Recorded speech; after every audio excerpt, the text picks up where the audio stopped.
تاجدار ختم نبوت زندہ باد، تاجدار ختم نبوت زندہ باد۔ خدا کے لیے اپنے ظاہری دنیاوی چھوٹے چھوٹے فائدوں کے لیے قادیانیوں سے یارانہ لگانا بند کر دیں۔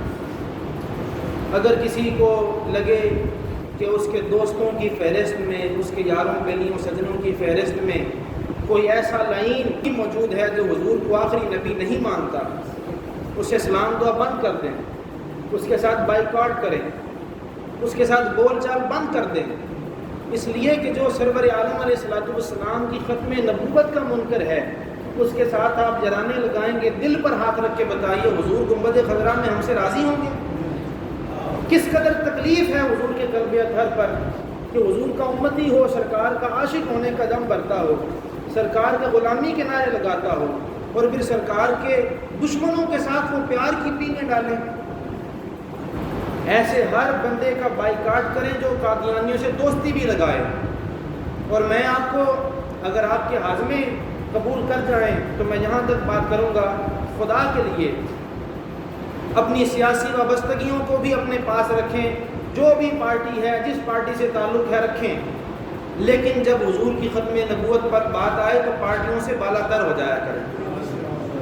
آپ نے کسی پارٹی کا کلمہ نہیں پڑھا، کلمہ مدینے والے کا پڑھا، کلمہ حضور کا پڑھا ہے، اور نہ ہی ان لیڈروں نے ہمیں کوئی قبر میں چھڑانے آ جانا ہے۔ قبر میں آنا ہے تو مصطفیٰ نے آنا ہے۔ اس لیے میرے پیارے، میرے عزیز، کسی پارٹی کے ساتھ اتنا قلبی لگاؤ نہ رکھیں کہ وہ جو مرضی کرتا پھر ہم ان کے ہر سیاہ کو سفید بنانے کے چکر میں تل جائیں کہ نہیں جناب ساڑھے لیڈر جو کہہ دیتا ہوئی ٹھیک ہے، ساڑھے لیڈر جو کر دیتا ہوئی ٹھیک ہے۔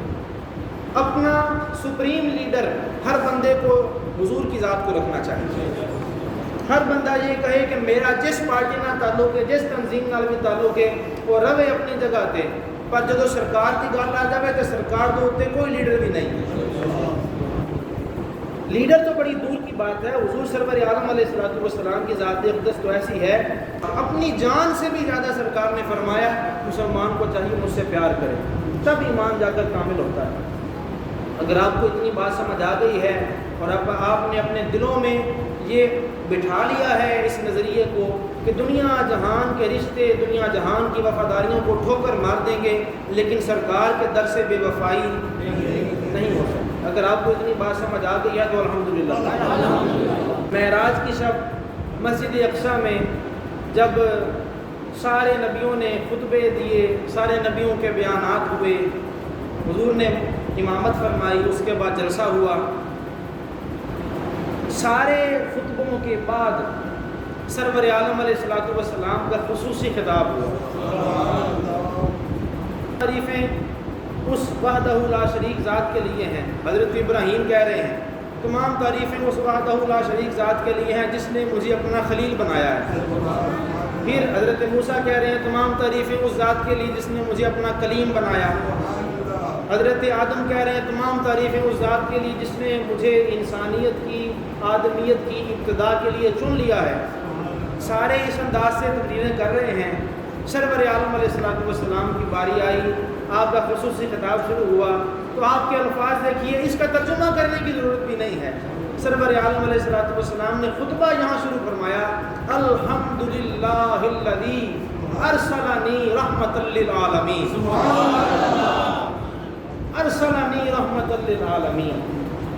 ساریاں تعریفاں اس ذات واسطے جن نے مینوں سارے جہاناں واسطے رحمت بنا کے بھیجا، وکافۃ للناس بشیرا ونذیرا، اور ساری انسانیت کے لیے، مجھے ساری انسانیت کے لیے بشیر اور نذیر بنا کر بھیجا۔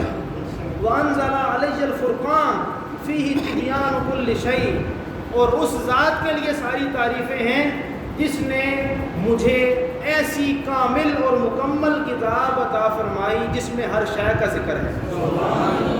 سارے نبی اپنی شان ذکر کر کے تقریر شروع کر رہے تھے، سرور عالم علیہ الصلوۃ والسلام نے یہ اتنے جملے کہہ کے نا تو آپ نے اپنی گنہگار امت کو بھی ساتھ شامل کر لیا۔ الحمدللہ الذی